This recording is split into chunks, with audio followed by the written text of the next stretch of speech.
오늘 누가복음 18장의 말씀 우리 함께 말씀을 나눌 때에 하나님의 은혜가 우리 가운데 있기를 소원합니다. 팔레스타인 중동 지역에 지금 전쟁이 끊이지 않고 일어나고 있는데 중동 지역에 고대에 자신을 보호하는 방식은 어떤 방식이었는가라고 하면 철저히 복수하는 방식이었습니다.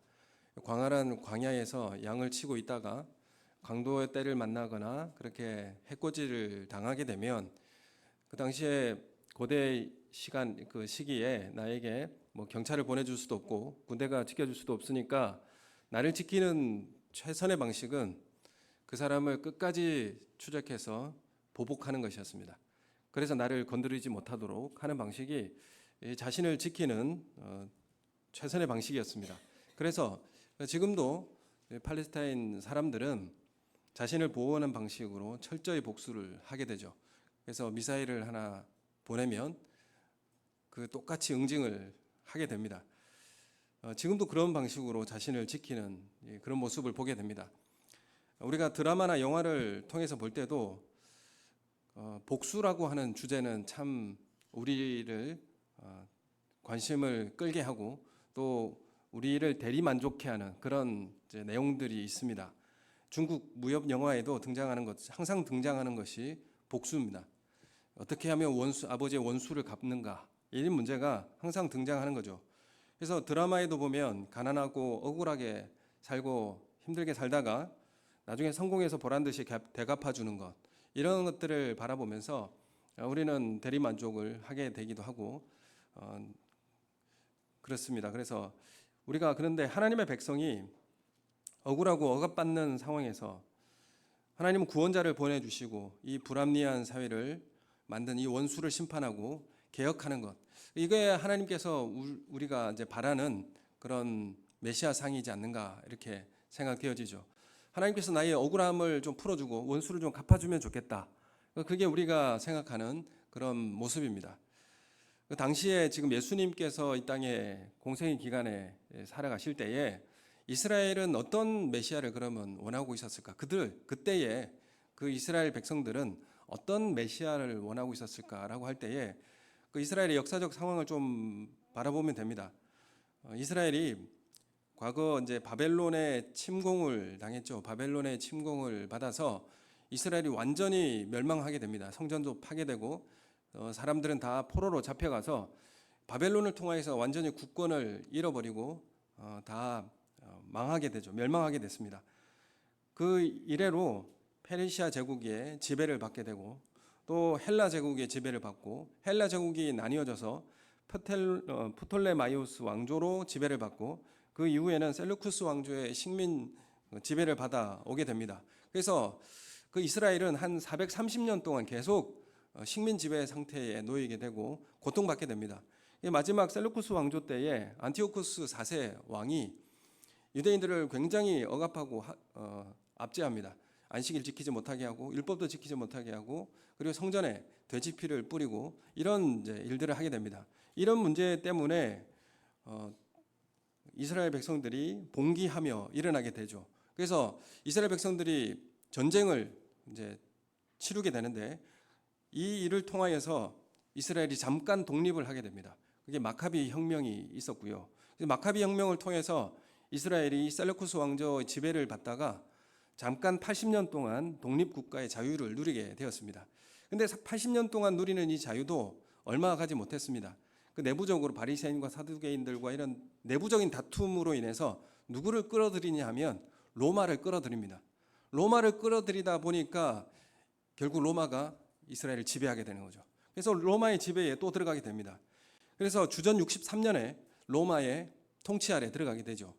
그래서 또 식민 그 상황을 처하게 되었습니다. 이때 예수님께서 이 땅에 오시게 되죠.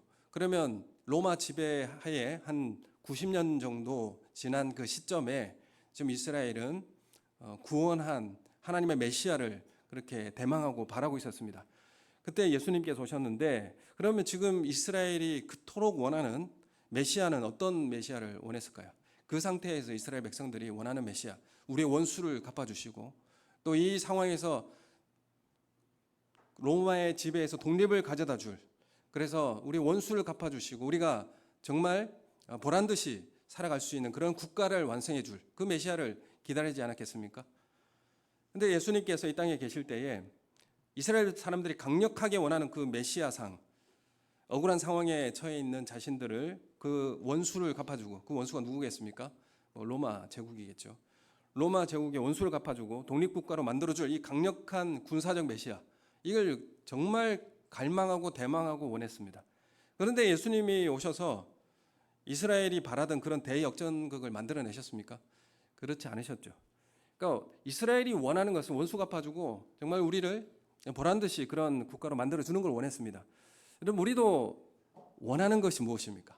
여러분, 우리가 나를 해코지 하는 사람 원수 갚아주시고 또 내가 억울하고 힘들게 사는 이 삶을 대역전을 시켜줄 그 주님의 역사를 우리가 대망하고 그 하나님을 이렇게 바라고 있는 그 모습은 아닌가? 이스라엘이 그렇게 대망했던 예수님, 그렇게 바라던 메시아, 우리도 하나님은 그런 모습으로 우리도 바라고 있는 것은 아닌가? 이렇게 한번 생각해 볼 필요가 있는 것이죠. 예수님께서 오셔가지고 그들이 바라던 그 대역전극, 원수를 갚아주시고 심판하시는 그 일을 예수님이 하셨습니까? 하시지 않으셨죠. 그런 메시아로 오시지 않으셨습니다. 그러자 그들이 원하는 독립을 가져다 주는 메시아가 아니자 이스라엘 백성들이 예수님 어떻게 했습니까? 십자가에 매달아서 정치범으로 죽이는 일을 하였습니다. 자신의 원하는 일을 해주지 않는다고 해서 예수님을 정치범으로 몰아서 십자가에 달려 죽게 만들었습니다. 이게 십자가 사건의 그 배경에 있는 것입니다. 우리의 그 원하는 것, 그리고 내가 원하는 것을 관철시켜 주지 않으니까 예수님을 죽이는 방식으로 그렇게 예수님은 십자가에 죽으셨습니다. 그러나 그게 역설적으로 우리의 구원을 가져다 주는 그런 생명의 길이 되었다라는 것을 우리에게 말씀하고 있죠. 지금까지 이 저질러진 여러 가지 잘못의 원수를 갚는다고 해서 정말 진정한 정의가 일어나게 될까요? 가난한 사람을 부자로 만들어주고 불의한 구조를 선하게 만든다고 해서 이 땅에 정의가 올바로 실현이 될까? 진짜 문제는 무엇일까요? 정의라고 하는 것이 어떻게 실현되고 우리의 억울함은 어떻게 해결될 수 있을까요? 이게 우리에게 사실 궁금증이고, 이 억울함을 어떻게 해결할 수 있을 것인가? 이 문제가 우리의 삶의 참 최고의 그런 고민이 됩니다. 우리의 삶을 불의한 삶으로 살게 하는 근본적인 문제가 무엇입니까? 이러한 불의와 불공정과 억울함과 이 고통받게 하는 이런 근본적인 원인이 뭐가 있는가? 이 문제를 해결해야 이 문제가 해결이 되지 않겠습니까? 우리의 삶을 이 불의한 삶으로 살게 하는 힘과 또한 세력이기도 하고, 그 동력을 성경은 뭐라고 말씀하고 있습니까? 죄라고 가르치고 있습니다. 이 죄의 문제를 해결하지 않고는 이 정의의 문제도 해결할 수가 없는 것이죠. 죄라는 것이 여러 가지 방식으로 그 위력을 나타내지만 그 개인적으로 나타나는 조직과 세력 가운데도 죄의 문제가 나타나죠. 그 조직을 통해서도 이 죄의 폭력성과 또한 그런 모습들이, 불의한 모습들이 나타납니다. 개인 한 사람을 보면 선한데 그 조직에 들어갔을 때 그 조직이 그 죄의 폭력성과 또 그 불의한 것들을 나타낼 수가 있는 것입니다. 그래서 그 죄라고 하는 것이 조직적으로 그 가운데 역사하는 세력으로 등장하기도 하고요. 또 개인적으로 죄는 역사하기도 합니다. 개인적으로 죄가 역사할 때는 자기를 주장하는 이기적 욕망으로 개인적으로 나타나기도 합니다. 그래서 죄라고 하는 것을 나타낼 때에 죄가 무엇일까라고 하면 어떤 개인적인 세력과 힘이기도 하고 또 우주적 세력이기도 합니다. 통치하는 세력이기도 합니다. 그래서 이 죄라고 하는 것이 이 시대를 불의한 삶으로 살게 하는 그 힘이기도 하고 세력이기도 합니다. 그래서 우리 개인적으로 나타나는 굳은 마음의 고집의 형태로 나타나죠. 내가 스스로 주장하는 그 의지, 그것을 고집으로 관철시키려고 하는 그 이익을 내 삶의 주인이 되고자 하는 그런 모습으로 나타나라고 하는 욕구, 이런 것들이 죄의 모습으로 나타납니다. 그래서 함께 살아가는 세상 속에서 내 이익만을 온전히 관찰하려고 고집하면 어떤 상황이 되겠습니까? 그래서 늘 경쟁하고 권력 투쟁의 양상이 나타나고, 그리고 착취하고 빼앗는 이런 일들이 발생하게 되는 것이죠. 그래서 하나님과 그 분리된 그 죄로 인해서 하나님과의 관계가 단절된 인간은 항상 결핍에 빠져 있을 수밖에 없습니다. 항상 부족합니다. 자원도 부족하고 사랑도 부족하고 그렇기 때문에 나의 나됨을 증명하기 위해서 다른 사람 걸 빼앗아서 착취해야 됩니다. 빼앗아서 내 자원을 채워가는 이런 삶을 사는 거죠. 그렇게 산다고 영원히 사는 것이 아닌데 그렇게 삶을 살 것처럼 자원을 빼앗아서 나에게 축적하고 그렇게 쌓아가는 삶을 살아가게 되죠. 그래서 이 죄의 문제가 결국 이 세상에 권력 투쟁과 경쟁과 그런 죄의 고통의 양상을 띠게 만드는 것입니다. 이러한 이 불이한 구조에서 오는 억울함을 우리는 잘 참지 못하죠. 참 고통스럽고 이게 어렵지 않습니까? 불의하다라는 것이 정의롭지 못하다 이런 의미가 담겨져 있는데 여러분 누군가 나에게 불의한 일을 했을 때 부당하게 대우했을 때 내가 그 불의에 대해서 응분의 보응을 하는 것 여러분 이게 정의로운 것일까요? 여러분 우리 교회에서도 누가 나에게 해코지를 하거나 또 아니면 그 모욕감을 주거나 아니면 그 부당하게 대우했거나 아니면 이런 일들이 있을 때 우리가 그 문제에 대해서 보복하는 것이 원수를 갚는 것이 그게 정의로운 일인가? 라는 것을 한번 생각해 볼 필요가 있는 거죠. 내가 받은 것에 대해서 되갚아 주는 것이 정말 주님이 원하는 것이고 또 그런 삶이 합당한 삶인가에 대해서 한번 생각해 볼 필요가 있는 것입니다. 불의를 불의로 갚는 것이 해결책이 아니죠. 이 사람이 나를 예를 들어서 이빨 하나를 뽑았으면 나는 그 사람에게 어떻게 해야 됩니까? 이빨 하나만 뽑아야 됩니까? 그 사실 그렇게 잘 안 되죠. 그 사람 반 죽을 때까지 이렇게 일어서지 못할 때까지 만듭니다. 이게 이제 죄에 대한 모습인데 우리가 불의로 갚는다라는 것이 사실 해결책이 아닙니다. 죄를 우리가 다스릴 수 있는 문제도 아니고요. 그래서 나에게 행해진 그 불의를 그대로 안고 가는 것이 그러면 정의를 위한 길인가? 이런 고민도 생깁니다. 이런 억울한 마음으로 살아간다는 것이 좀 괜찮은 일인가? 이런 문제도 생기는 거죠. 그렇다고 하더라도 반면 되갚아주면 마음 편하십니까? 그러니까 우리가 그게 하나님 안에 올바른 모습인가에 대해서도 한번 고민해 볼 필요가 있는 거죠. 예수님은 이러한 억울한 삶을 살고 있는 우리에게 어떤 삶을 살라고 말씀하십니까? 억울한 과부의 삶을 살라 이렇게 말씀하십니다. 원한 많은 과부의 삶을 살라 이렇게 말씀하시면서 오늘 이 비유로 우리에게 말씀을 해주십니다. 의지할 데 없는 과부의 삶, 억울한 일이 많았을 것입니다. 과부라고 하는 것은 가장 가난한 자, 약한 자입니다.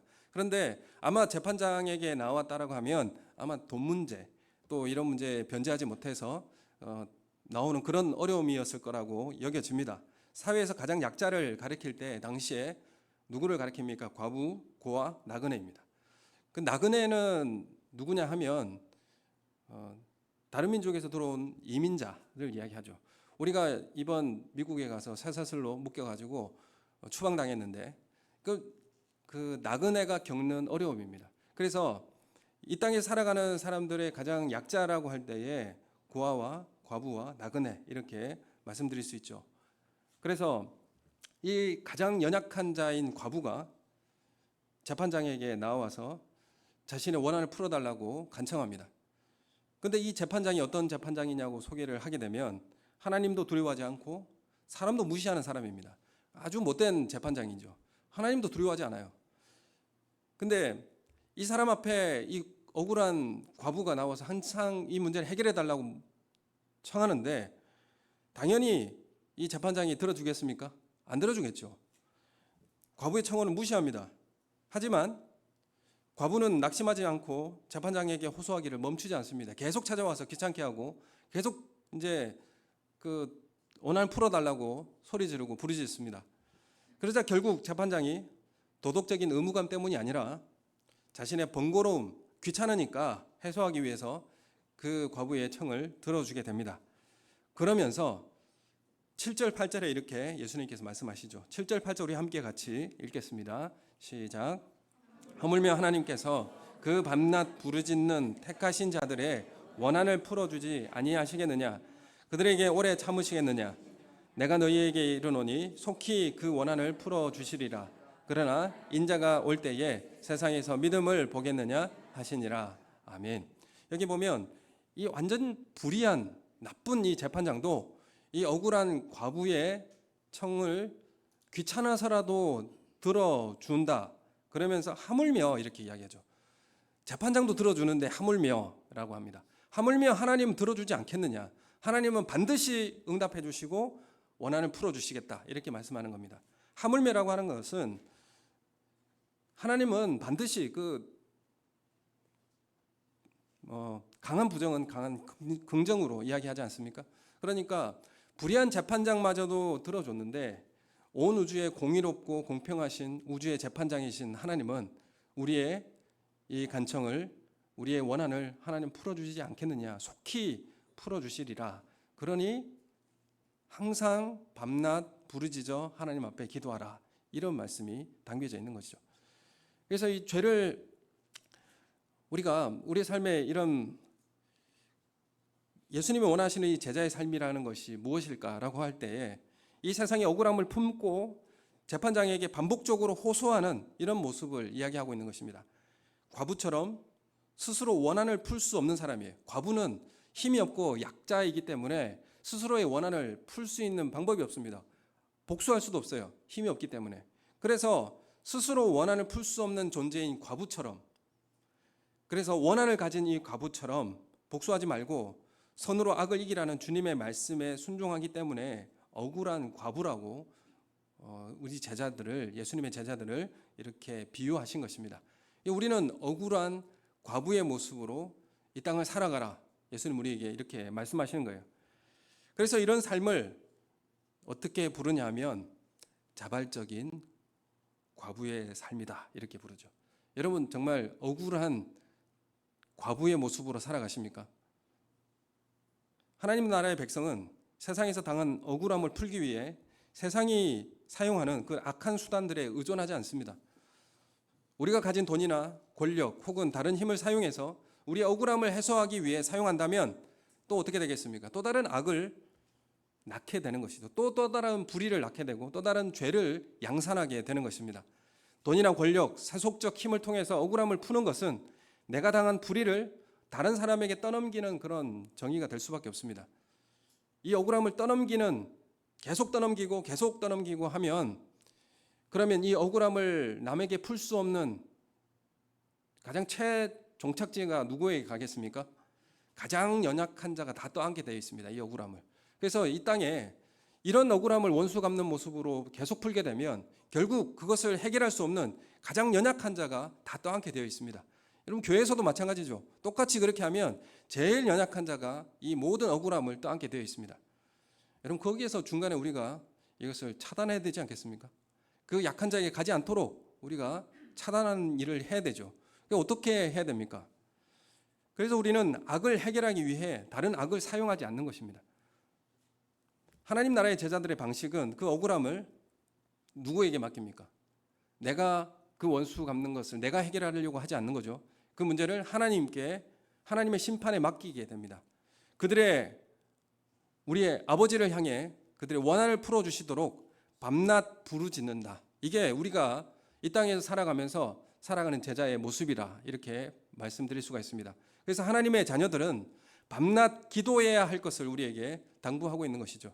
여러분 우리가 내가 하나 이렇게 억울함을 당하게 되면 꼭 그 하나를 갚아야지 내가 속이 좀 시원하고 또 그렇게 살아가는 것이 우리 세상의 방식이었지 않습니까? 그런데 그리스도인들은 이렇게 사는 것이 옳지 않다 예수님이 말씀하시는 거죠. 그래서 하나님의 자녀들은 이 억울함을 가지고 밤낮 기도해야 할 것을 우리에게 말씀하고 있습니다. 항상 기도해야 할 일이 제자들이 해야 할 일이다 이렇게 말씀드릴 수 있습니다. 여러분 교회를 바라보면서 여러 가지 세상의 불합리한 것을 바라보면서 여러분 기도하십니까? 그 문제 때문에 내 당한 어떤 어려움들을 내가 갚으려고 하고 있고 내가 그 문제를 원수 갚으려고 또 다른 악을 사용하는 것은 아닌가? 여러분 그 문제에 대해서 기도해 보신 적 있어요? 내 문제 말고 다른 사람의 문제 아니면 교회의 문제, 그 문제를 가지고 기도해 보신 적이 있습니까? 불의한 재판장은 하나님을 두려워하지도 않고 사람도 무시하지만 귀찮아서라도 들어줬습니다. 그렇다고 한다면 하물며 의로우시고 우주의 재판장 되시는 하나님은 얼마나 더 확실하게 우리의 기도를 응답해 주시지 않겠느냐, 이렇게 되묻고 있는 것입니다. 왜 기도하지 않느냐 이런 거죠. 왜 나에게 부르짖지 않느냐? 왜 네가 해결하려고 하고 있느냐? 왜 네가 해결하면서 더 큰 죄를 양산하고 더 큰 고통을 남기고 있느냐? 이렇게 지금 말씀하시는 겁니다. 하나님 반드시 들어주신다고 약속하시는 거예요. 그래서 7절에 보면 하물며 하나님이 오래 참으시겠느냐? 그리고 8절에 보면 속히 그 원한을 풀어주시리라. 이렇게 약속해주고 계십니다. 반복해서 계속 말씀해주고 계시지 않습니까? 오래 기다리지 않고 속히 그 원한을 풀어주실 것을 약속하십니다. 여러분, 그런데 안 들어주시는 것 같은 거죠. 해결을 안 해주시는 것 같아요. 근데 기도하면요, 이게 하나님께서 나의 원한을 풀어주셨구나라는 것을 확인하게 됩니다. 근데 기도하지 않으니까 나는 왜 이렇게 원한을 가지고 살아야 됩니까? 이런 마음을 계속 가지게 돼요. 누가복음 9장에 보면 변화산에 제자들 3명들과 데리고 예수님 기도하러 올라가십니다. 기도하러 갔다가 이제 내려오니까 남겨진 제자들이 있죠. 그 남겨진 제자들에게 누가 찾아옵니까? 아버지가 아들을 데리고 옵니다. 아들이 귀신이 심하게 들려서 데려왔는데 이 귀신을 들린 아이를 고쳐달라고 이 남아있는 제자들에게 부탁을 했는데 이 남아있는 제자들이 귀신을 못 쫓아내는 거예요. 그러던 중에 예수님께서 3명의 제자들과 함께 변화산에서 내려왔습니다. 그 내려오는 것을 보고 이 아버지가 예수님께 달려가서 내 아들을 돌봐 주십시오. 고쳐 주십시오. 이렇게 간청을 합니다. 예수님은 제자들에게 이렇게 말하죠. 믿음이 없고 패역한 세대여, 내가 얼마나 너희와 함께 있으며 너희에게 참으리요. 이렇게 하시면서 귀신을 꾸짖으시고 아이를 낫게 해주셨습니다. 이 부분에 대해서 마태복음과 마가복음에 똑같은 내용이 나오는데 그 내용에 있어서 어떤 문제를 지적하고 있냐면 기도 외에는 이런 종류가 나갈 수 없느니라 이렇게 말씀하십니다. 믿음이 없고 패역한, 그래서 기도하지 않는 이 제자들의 문제를 지적하고 있는 거죠. 제자들은 사실 귀신을 쫓는 능력을 이미 부여받은 제자들입니다. 그 전도 여행을 나가기 전에 예수님은 귀신을 제어할 능력도 주셨고요. 병 고치는 능력도 주셨어요. 그리고 전도 여행에 파송하셨습니다. 이미 능력을 가지고 있습니다. 근데 그래서 그 능력을 받고 전도하려고 파송된 그 지역에 복음을 전하고 하자 병든 자가 나갔고 낫게 되었고 귀신이 떠나가게 됐습니다. 그래서 그 마을이 진동하였다라고 기록하고 있습니다. 엄청난 놀라운 역사가 일어나게 된 거죠. 그 마을이 떠들썩했고 파문이 일어났습니다. 마을만 그런 게 아니라 헤롯 왕궁까지 이 소문이 들려지게 될 정도로 그 정도로 파문이 일어날 정도로 능력이 나타났죠. 그런데 왜 지금 귀신 들린 아이를 고치지 못하는 것입니까? 능력과 권세가 없어서가 아니라 믿음으로 기도하지 않았기 때문에 드러난 현상이다라고 분명히 주님 말씀하고 계십니다. 여러분, 우리가 경험도 있고요. 또 우리가 방법도 있고 행사에 정말 달인이고 정말 잘하죠. 열심히 탁월하게 그 일들을 잘 해낼 수 있습니다. 여러분, 그러면서 거기에 의존하고 기도하지 않는 모습은 아닌가? 여러분, 우리 자신을 다시 한 번 더 돌아보면서 하나님 앞에 어떤 기도의 자리로 모습으로 하나님 앞에 섰는지 한번 다시 우리 깊이 생각해보는 은혜가 있기를 예수님의 이름으로 소원합니다. 여러분, 소그룹을 같이 모일 때마다 여러분 같이 기도의 자리를 함께 가지시고 함께 기도하는 마음을 좀 가지시면 좋지 않겠습니까? 제자들은 이 자신의 경험과 지식과 방법을 동원해서 귀신 들린 아이를 고쳐보려고 했습니다. 하지만 기도의 삶을 살아내지 못한 제자들은 실패를 경험할 수밖에 없었습니다. 누가복음에서 줄곧 이야기하는 이야기가 있습니다. 그게 뭐냐면 십자가의 길을 가기 위해서는 기도하지 않고는 갈 수 없다 이렇게 말씀합니다. 여러분, 십자가의 길을 기도하지 않고 어떻게 갈 수 있습니까? 지식을 가지고 갈 수 없어요. 기도하는 자만이 십자가의 길을 갈 수 있다 말씀하고 있고요. 성령 충만은 기도하지 않고는 얻을 수 없다 이렇게 말씀하고 있습니다. 기도하지 않고 어떻게 성령 충만을 가질 수 있겠습니까? 변화산에서 예수님은 기도하셨고요. 제자들은 베드로와 함께 있는 그 제자들은 깊이 졸았습니다. 그리고 그 변화산을 내려와서 예수님과 제자는 상반된 길을 걸어가게 됩니다. 그래서 기도를 하는 사람과 기도하지 않은 사람과는 서로 다른 갈림길을 만들어냅니다. 제자들은 변화산에서 기도하지 않고 내려와서 제자들은 어떤 일을 했냐면 누가 크냐는 다툼을 벌였습니다. 그러나 변화산에서 기도하시고 내려온 예수님은 어떤 길을 걸어가시냐면 예루살렘을 향하여 올라가시기로 굳게 결심하셨다, 이렇게 말씀합니다. 예루살렘을 향하여 올라가기로 굳게 결심하였다. 예루살렘에 뭐가 기다리고 있습니까? 십자가가 기다리고 있는 것입니다. 십자가의 길을 가겠다고 굳게 결심하십니다. 여러분, 기도를 한 사람과 기도를 안 한 사람의 극명한 다른 갈림길을 우리는 바라보게 되는 것이죠. 제자들은 기도하지 못하고 내려와서 누가 크냐는 다툼을 제자들 가운데 벌이고 있었던 것입니다. 기도하면 십자가의 길을 가게 되고, 기도하지 않는 사람은 땅 위의 높음을 다투는 그런 삶을 살아갈 수밖에 없는 것입니다. 하늘의 영광 하나님 나라를 보았는데 그들은 기도하지 않으므로 하나님의 영광도 구분할 수도 없고 땅의 것으로만 취하는 변질된 그런 삶을 살아갈 수밖에 없는 것입니다. 여러분, 우리가 십자가의 길도 알고 제자의 길도 알고 있습니다. 자기를 부인해야 되는 것도 알고 있습니다. 날마다 십자가를 지고 따라가야 할 사명도 알고 있습니다. 지식도 있고 직분도 있고 재능도 있고 능력도 있습니다. 그러나 기도하지 않으면 생명을 살리는 하나님의 형상을 이 땅에 반영할 수가 없어요. 기도하지 않으면 내가 알고 있는 그 문제를 이 땅에 실현하고 순종의 길을 걸어갈 수가 없는 겁니다. 하나님의 성령의 능력이 우리 가운데 주장하시고 역사할 때 가능한 것인데, 성령 충만은 무엇으로 가능하다고요? 기도함으로 가능하다고요. 여러분, 그래서 우리가 기도하지 않고 어떻게 이 길을 걸어갈 수 있는가? 하나님은 우리가 밤낮 부르짖는다고 해도 귀찮아하지 않는다고 분명히 우리에게 말씀하고 계십니다. 반복적으로 우리에게 그 문제를 밤낮 부르짖는다고 해도 우리를 귀찮다고 그렇게 내쫓으시지 않으시는 분이라고 우리에게 말씀하십니다. 주님은 우리의 기도에 귀를 기울이십니다. 그리고 기도할 때 우리는 속히 원한을 풀어주시는 것을 알게 됩니다. 그래서 항상 기도하고 낙심하지 말아야 한다는 예수님의 말씀은 항상 기도해야 하고 그렇지만 낙심하지 말라, 이렇게 말씀하시죠. 이 말씀은 우리가 보복하고 싶은 이 마음을 내려놓고 억울함을 풀어주실 하나님께 믿음을 가지고 낙심하지 말고 자발적으로 항상 기도하는 그런 과부의 삶을 살라고 말씀하시는 겁니다. 과부의 삶은 내 힘으로 보복할 수 없는 사람이에요. 내 힘으로 보복할 수 없는 존재이기 때문에 과부가 되는 거예요. 여러분, 우리는 보복할 수 있지 않습니까? 힘도 있고 권력도 있고 직분도 있고 능력도 있지 않습니까? 사회적 지위도 있고요. 가진 돈도 있고 얼마든지 나는 보복할 수 있어요. 여러분, 이게 과부의 삶이 아니지 않습니까? 이건 과부의 모습이 아니에요. 여러분, 그러면서 예수님이 이렇게 말씀하십니다. 인자가 오실 때, 예수님 오실 때 이런 믿음을 보겠느냐, 이렇게 살아가는 삶의 모습을 보겠느냐라고 말씀하십니다. 이런 기다림의 삶을 살 수 있는가? 주님이 원한을 풀어주실 그 날을 바라보며 기다릴 수 있느냐? 신뢰하며 기다릴 수 있느냐? 과부와 같이 삶을 살아가면서 우리 억울함을 하나님께 아뢰는 삶을 사는 것보다는 우리는 생각하기에 오히려 세상 방법과 같이 보복하고 원수 갚는 그런 진흙탕 싸움을 벌이는 그런 모습이 우리에게 더 흔하게 보여지는 그런 모습은 아닌가 한번 생각해 보게 됩니다.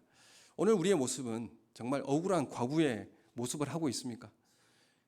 어디에도 말할 데가 없어서 정말 연약한 그런 과부의 모습으로 하나님 앞에 밤낮 부르짖는 그런 모습으로 여러분 서 계십니까? 아니면 어쩌면 우리는 너무나 많은 것을 가진 그런 재판장의 지위에 우리는 있는 것은 아닙니까? 내가 재판장에, 내가 심판자의 위치에 와 있는 것은 아닙니까?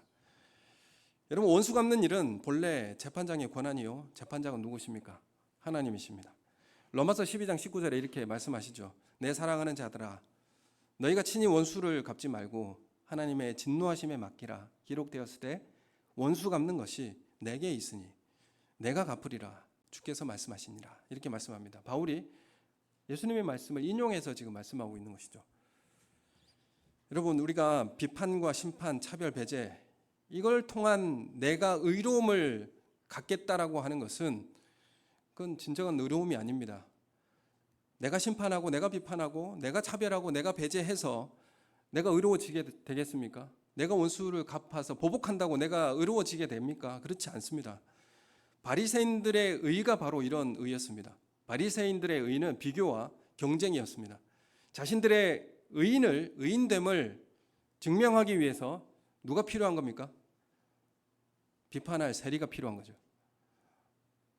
타인과 비교해서 더 나은 의를 추구하는 것. 예수님은 이러한 이웃과의 비교와 경쟁 속에서 나타나는 의를 뭐라고 이야기하느냐?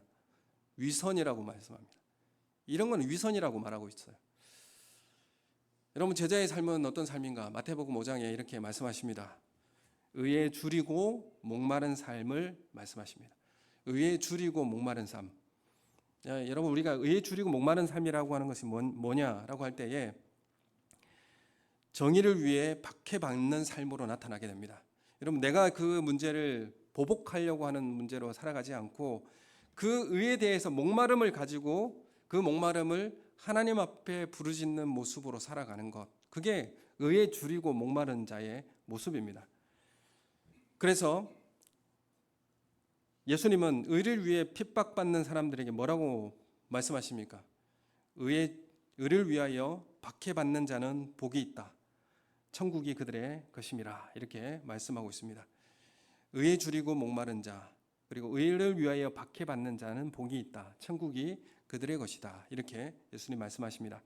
하나님 나라의 제자가 의를 위하여 줄이고 목마른 삶, 그것을 바라는데 그것을 내가 하는 것이 아니라, 내가 원수 갚는 것이 아니라, 내가 재판장에 위치해 있는 것이 아니라 하나님께서 그 문제에 이루어 주실 것을 바라보며 신뢰하고 기다리고 기도하는 것입니다.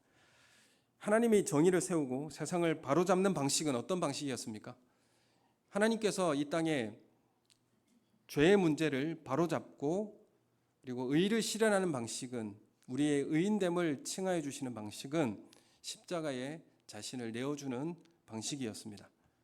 하나님은 사랑하시는 그 독생하신 아드님 예수님을 십자가에 달려 죽이는 방식으로 이 죄의 문제를 처리하고 의를 바로 잡으신 것입니다. 십자가는 그래서 어떤 의미인가 하면 보복하는 게 아니죠. 십자가는 그 죄를 다 흡수하여서 선을 내는 방식입니다. 예수님 십자가의 방식으로 그 죄를 다 자신에게 쏟아 부어지고 다 진노를 채울하시고, 우리가 받아야 할 그 진노를 예수님께 다 쏟아 부으시고 우리에게 갈 죄의 형벌을 예수님이 다 맡으셨습니다. 그리고 우리에게는 뭘 주셨습니까? 우리 의를 주셨고 의롭다라는 선언을 해주셨고 우리 죄를 다 용서해 주시고 선을 내는 방식으로 주님은 우리에게 다가오셨습니다. 여러분, 십자가가 정말 무기력하고 허무하다고 그렇게 생각할 수 있겠지만, 여러분, 우리가 이 땅에 살아가는 십자가를 지고 가는 삶이 죽는 것이 너무 허무하고 무력해 보일 수도 있습니다. 억울하게 그 과부의 모습으로 살아간다는 게 그 힘없어 보이고 좀 무기력해 보일 수도 있습니다. 그러나 손해보고 억울한 것이 지는 것처럼 느껴질 수 있지만 그것이 주님이 우리에게 요구하시는 방식이요, 그걸 통해서 하나님의 의를 이루시겠다라고 말씀하십니다. 그래서 십자가는 상대방의 죄를 심판하거나 다른 사람의 죄를 찌르기 위한 것이 십자가가 아닙니다. 십자가는 나의 죄를 겨냥해야 되고, 그리고 제자들의 삶의 모습은 뭐냐면 이 죄의 문제를 우리가 양산하는 방식으로 살아가는 것이 아니라, 우리가 죄가 하나 들어오면 우리는 죄를 증폭해서 살아가는, 더 증폭하는 모습으로 살아가는 것이 아니라 죄를 흡수하여서 반면에 무엇을 내는 삶을 살아야 됩니까? 선한 방식을 내는 방식으로 살아가는 그런 모습을 요구하고 계시는 것입니다. 그래서 십자가는 근본적인 이 원인을 깨트리는 능력입니다. 십자가의 길을 걸어가라고 하는 것은 예수님께서 이 죄의 문제를, 근본적인 이 문제를 깨트리셨던 것처럼 우리도 그 길을 걸어가라고 우리에게 요구하시는 것입니다. 우리도 십자가에 자신을 내어주는 방식으로 의를 실현하고 밤낮 기도하는 이 억울한 과부의 모습이 우리에게 이루어지기를 소원합니다. 여러분, 그래서 밤낮 기도하시는 것입니다. 기도하지 않고 어떻게 십자가의 길을 걸어갈 수 있겠습니까? 어떻게 선의 방식으로 나타나게 할 수 있겠습니까? 여러분, 십자가를 따르는 제자들로 새하늘과 새 땅을 우리에게 허락하실 줄로 믿습니다. 누가복음에서 중요하게 제자의 모습을 두 가지 이야기하고 있습니다. 어떤 모습이냐면, 첫 번째, 오늘 말씀처럼 자발적인 억울함을 품고 살아가는 과부의 모습, 이게 제자의 모습이다, 이렇게 말씀하고 있고요. 두 번째는 자발적으로 가난함에 참여하는 자. 이 두 종류의 제자를 우리에게 가야 할 제자의 모습이라 이렇게 말씀하고 있습니다. 여러분, 우리는 정말 자발적으로 억울함을 품고 살아가는 억울한 그런 과부의 모습처럼 여러분 살아가고 있습니까? 그러한 불릴 만한 모습으로 여러분 살아가고 계십니까? 여러분, 그런 은혜가 우리 가운데 있기를 원하고, 나에게 그런 죄가 들어올 때 흡수하고, 그리고 나에게 선이 나가는 그런 삶을 살아서 예수 그리스도의 제자의 삶을 살아내는 그런 놀라운 은혜가 우리 가운데 있기를 예수님의 이름으로 축원합니다. 우리 함께 기도하겠습니다.